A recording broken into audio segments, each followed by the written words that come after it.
One. तो आज हम लोग क्लास 12th की बुक फ्लेमिंगो के सेकंड चैप्टर लॉस्ट स्प्रिंग के क्वेश्चन आंसर्स को अच्छे से पढ़ेंगे।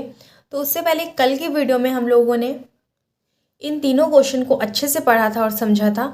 Think as you read questions बहुत इंपॉर्टेंट होते हैं क्योंकि ये चैप्टर के बीच में दिए होते हैं और इनसे क्वेश्चन आने की बहुत ज़्यादा पॉसिबिलिटी होती है। तो आज हम लोग इसी का सेकेंड पार्ट को करने वाले हैं डिस्कस। इन तीनों क्वेश्चंस को अच्छे से पढ़ेंगे और समझेंगे। तो चलिए विदाउट टाइम वेस्ट किए हुए सीधे हम लोग क्वेश्चन नंबर फर्स्ट पे आते हैं। तो क्वेश्चन नंबर फर्स्ट क्या बोल रहा है यहाँ पे, what makes the city of Firozabad famous. तो आइए इसका आंसर देखते हैं। The city of Firozabad is famous for its bangles. तो जैसा कि आप लोग जानते हैं कि फिरोज़ाबाद बैंगल्स बनाने के लिए फेमस है। Every other family is Firozabad is engaged in making bangles. तो हर दूसरी फैमिली फिरोज़ाबाद में बैंगल्स बनाने में इंगेज, मतलब चूड़ियाँ बनाने में लगी हुई है। It is the centre of India's glass blazing industry. तो ये इंडिया का ग्लास ब्लेजिंग इंडस्ट्री का केंद्र है, सेंटर है। Families have spend generations working around furnaces, welding glass, making bangles for the women in the land. तो families मतलब यहाँ पे जनरेशन्स, मतलब कई जनरेशन्स यहाँ पे यही काम करती हुई आई हैं, चूड़ियाँ बनाते हुए, मतलब उन कांच को पिघलाना, फिर उस पर काम करना और फिर बैंगल्स को बनाना। तो यही काम करती हुई आई। ये इस आंसर में बताया गया है कि फिरोज़ाबाद बैंगल्स के लिए फेमस है और हर दूसरी फैमिली फिरोज़ाबाद में बैंगल्स, चूड़ियाँ बनाने में इंगेज है, लगी हुई है।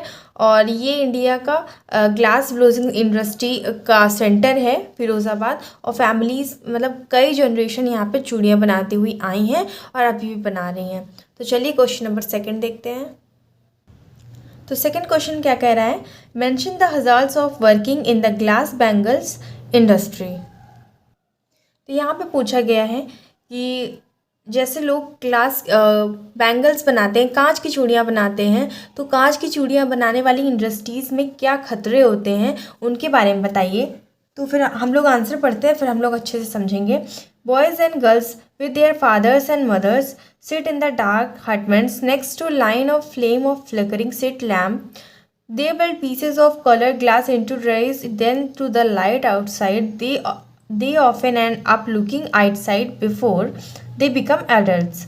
Even the dust from polishing the glass of bangles is injurious to eyes. Many workers have become blind. The furnaces have very high temperature and therefore very dangerous. तो वही बताया गया है कि लड़के लड़कियां अपने माता पिता के साथ एक अंधेरे कमरे में बैठकर एक फ्लकरिंग लैम्प, मतलब टिमटिमाती रोशनी में जो लैम्प जलता है उसकी रोशनी टिमटिमाती रहती है, वहाँ पे बैठ के बनाते हैं। और उनको इतनी आदत हो गई है कि अब वो दिन के उजाले में ज़्यादा अच्छे से देख नहीं पाते हैं, मतलब कंपेयर टू जहाँ वो भी लैम्प में बनाते हैं अंधेरे में।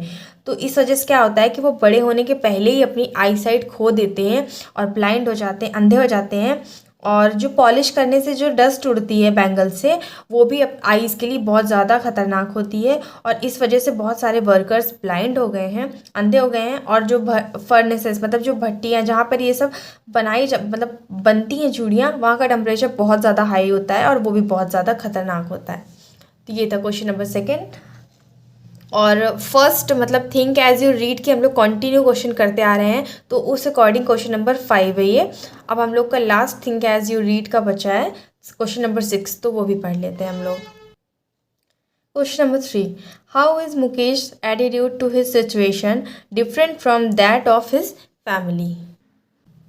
Mukesh's grandfather thinks that the God-given lineage can never be broken.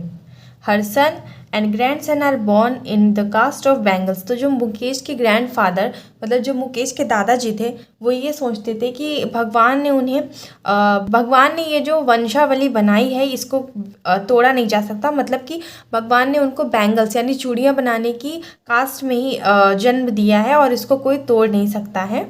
Mukesh father has taught them what he knows the art of making bangles. और मुकेश के जो पिताजी थे उन्हें बैंगल्स बनाना आता था, तो उन्होंने अपने बच्चों को यही सिखाया था। But Mukesh want to be a motor mechanic, लेकिन मुकेश जो कि एक मोटर मैकेनिक बनना चाहता था, he will go to garage and learn, और वो गैरेज जाके उसको सीखना चाहता था। Through the time through the garage far away from his home. लेकिन जो गैरेज था वो उसके घर से दूर था, काफ़ी दूर था। तो ये हमारा क्वेश्चन नंबर 6 खत्म हो गया है। थिंक एज यू रीड का लास्ट क्वेश्चन नंबर था। 3 पहले वाले में थे, 3 दूसरे वाले में थे। हम लोगों ने पूरे 6 कंप्लीट कर लिए हैं।